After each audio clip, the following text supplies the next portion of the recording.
HSC পরীক্ষা 2025-এর আগামীকাল বাংলার দ্বিতীয় পরীক্ষা, যেখানে একটা রচনাপত্র তোমাদের থাকে। প্রথম আলোতে এই বিষয়ে শিক্ষা বোর্ড থেকে একটা গুরুত্বপূর্ণ নোটিশ প্রকাশ হয়েছে, যেখানে বলা হয়েছে এইচএসসি পরীক্ষা 2025 বাংলা দ্বিতীয় পত্রের প্রবন্ধ বৈষম্য বিরোধী ছাত্র আন্দোলন, অর্থাৎ তোমাদের যে প্রবন্ধ রচনা রয়েছে সেইখানে বৈষম্য বিরোধী ছাত্র আন্দোলন আসবে। এবং তুমি যদি নিউজটা দেখো, তো নিউজটা কিন্তু প্রকাশ করা হয়েছে প্রথম আলো পত্রিকায়। তো আসলে কতটুকু সত্য যে এইচএসসি পরীক্ষা 2025-এ বৈষম্য বিরোধী ছাত্র আন্দোলন আসছে আগামীকালের পরীক্ষায়? তো আমি একটুখানি নিচে দেখবো আসলে কি বৈষম্য ছাত্র আন্দোলন আসছে।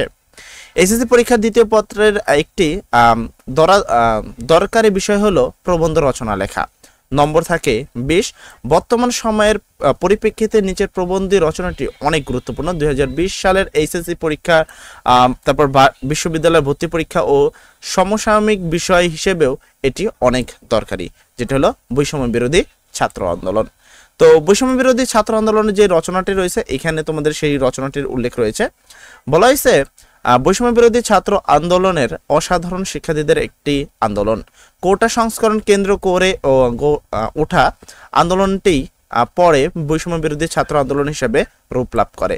নানা ঘটনার মধ্যে দিয়ে 5ই আগস্ট 2024 সালে তৎক্ষণাৎ সরকারের পতনের মধ্যে দিয়ে ছাত্র আন্দোলনটি চূড়ান্ত পরিণতি লাভ করে। বাংলাদেশ 2024 সাল পর্যন্ত মোট 3 বার কোটা সংস্করণের জন্য বড় ধরনের আন্দোলন সংগঠিত হয়। তারপর হলো আন্দোলনের পেছনের কারণ। তুমি পয়েন্টগুলো জানো, তোমরা তো জানো যে তোমরা যেই পরীক্ষা দাও সেখানে খালি পয়েন্টগুলো।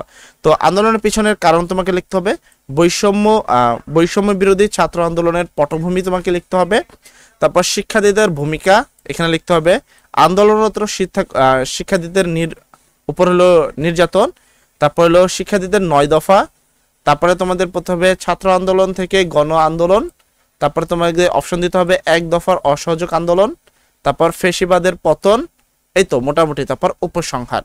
এই যতটুকু আছে এখানে তুমি সে ততটুকু লিখলে 100% এই রচনাটি আসবে। তো এই রচনাটি আসার জন্য অবশ্যই তোমাকে ভালোভাবে পড়তে হবে, যেন রচনাটি আসলে তুমি অবশ্যই লিখতে পারো। সবাই ভালো থাকবা, সবার জন্য দোয়া করি। আসসালামু আলাইকুম।